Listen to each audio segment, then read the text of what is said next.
Hello everyone, welcome to my channel. Here I'm going to demonstrate a few DIY tricks that you can use in your daily life. There are no sponsors for this video, so anything you see, any products that I use is my personal choice. So let's get started. Welcome back. Today we are going to look at the My Skoda ConnectED app. This should be suggested by one of your salesperson from Skoda when you're buying the car based on the model that you choose. In my case, it is Skoda Kushaq Monte Carlo 1.5 TSI. So this was advised to me to be installed based on the dongle that is installed in your specific car model. So you can watch my other video where I've shown you how a CERENCE dongle is installed in this model of Kushaq. So this would be a continuation of what that CERENCE dongle does when it is connected to this Skoda app. So the details, you can see the details here. This is from the Play Store, Android Play Store, and the specific versions are written. The last update was on May 22nd, 2023, and the version is 1.0.14. Things might change based on how it goes in the future. There could be any changes, the UI changes or the functionality changes. Let's look at this specific version. Follow the pointer here. Okay, so once you open the app, you have basically four tabs here. The home, uh, a person kind of an icon here, a bell icon, and the settings icon.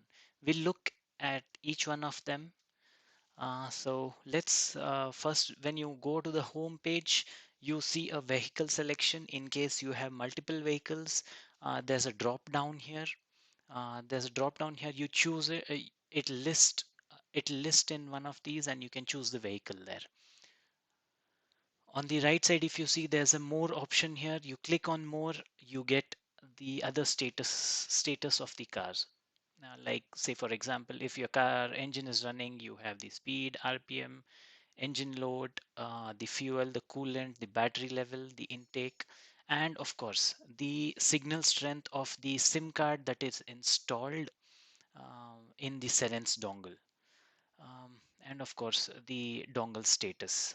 So this signifies that there is a SIM card and there is an IMEI that is related in the specific CERENCE dongle. Then the other kinds of things would be okay.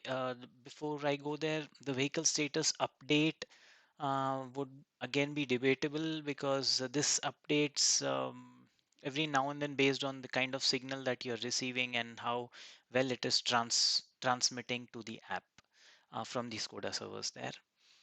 Okay, anyways, so now after looking at the vehicle status, you have the next section where you can locate your car. This shows where your car is really standing or where you are currently are. And the below section also shows you the trip of what you have traveled during a specific time. So this is the first home page. Let's continue to look at other things. Okay, so once you, okay, I'll just go back here. So this is the blue circle here. If you click on this trip, you go to the next page where it shows you the details of the trip.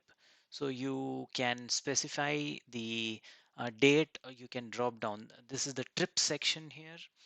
You can drop down the date, choose for a specific trip, and you can look at the details. Say that you choose this first trip here. You open it, uh, you again click on that, you get the route of where exactly your car had been, the other kinds of details about like the duration, the average speed, and the maximum speed that you achieved during this specific trip. Based on your driving style, you get a driver score. Say it's based on speeding, sudden acceleration, sudden brake, sharp turns. The criteria is not very clear, but okay, based on that, you get a driver score and how well you did it, and you also have the distance that you traveled here. And of course, this would be the driver name or whatever you have configured in this app here.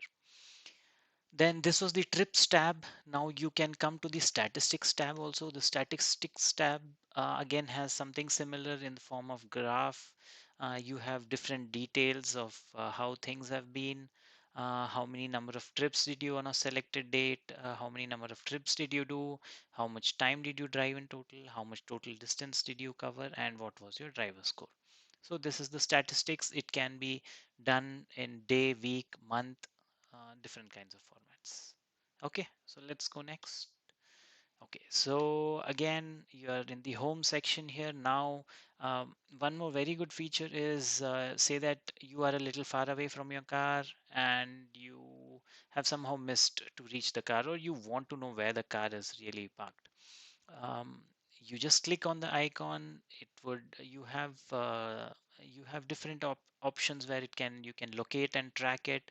In that you have an option to walk to your car. If you click on walk to your car, you can based on your device, it opens a navigation app, and you can use the navigation app to just reach your car. This is a very beautiful feature which is kind of important. There are other things like my car, my location, geo time. You can set a geo fencing. If your car moves out of a specific geographical area, you get a notification. Then you can set by routes and some POIs. I'll leave all these options to you to explore. I'll just cover a few more important parts here. Okay, so the next part I would say going to the profile. If you look, we covered the home here. That was in the previous slides, and here you have the um, profile. In profile, you have many things like user profile, vehicle maintenance, and the fuel log. All this is loaded. You can just verify all these. You have the vehicle name, registration number, the model name, the manufacturing year, and the device firmware. And of course, as I was mentioning earlier, this is a device IMEI number, which is nothing but your CERENCE dongle's IMEI number. And then you have the fuel log. Fuel log, I would say this is a very manual thing that you are doing. Once you go into fuel log, you have to update each and every detail about your fuel that you have been uh, uh, that you have been trying to I mean that you have been filling in your car. Of course, the fuel log is not backed up on Skoda server, so in case you reinstall your app, this information will be gone. Of course, this is not a mandatory thing that you have to do. It's up to you. If you want to keep a track of it, you can. If not, you can just ignore it. Okay, so I'll just go to the next tab here, notifications. So notifications is again, what kind of notifications did you get over a single day? Say engine started, engine stopped. When did this happen? You can look at those notifications.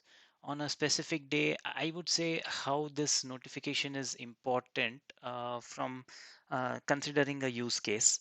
Um, Say I had given my car for valet parking on a specific day. So if you see, I when I gave the car for parking, approximately 2 minutes after, the valet guy had taken the car, and he did a sudden acceleration for the car to the car while he drove it to a specific location for valet parking.